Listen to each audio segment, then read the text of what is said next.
মোহনপুর মহকুমার অন্তর্গত মোহনপুর ব্লকের অধীন রাঙ্গাছড়া গ্রাম পঞ্চায়েত এই পঞ্চায়েতটিকে সোলার গ্রাম হিসেবে আগেই ঘোষণা দেওয়া হয়েছিল।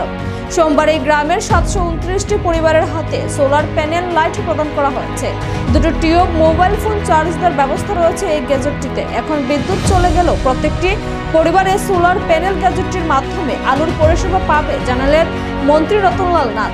আজ রাঙ্গাছড়া গ্রাম পঞ্চায়েতে একটি অনুষ্ঠানের মাধ্যমে এই সোলার সিস্টেমটি তুলে দেওয়া হয় গ্রামের নাগরিকদের মধ্যে। অনুষ্ঠানে উপস্থিত ছিলেন মন্ত্রী রতনলাল নাথ। এছাড়াও উপস্থিত ছিলেন মোহনপুর ব্লকের ভিডিও ধৃতিশেখর রায়, পৌরসভার চেয়ারপারসন অনিতা দেবনাথ, মোহনপুর পঞ্চায়েত সমিতির প্রাক্তন ও বর্তমান চেয়ারম্যান সহ অন্যান্যরা।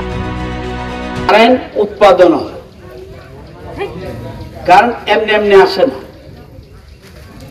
আমাদের রাজ্যে কারেন্ট হয় গ্যাস থেকে,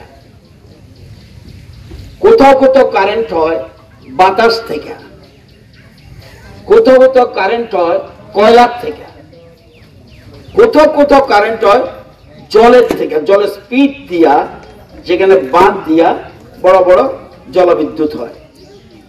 আমাদের জলবিদ্যুৎ খুব কম, ডম্বুর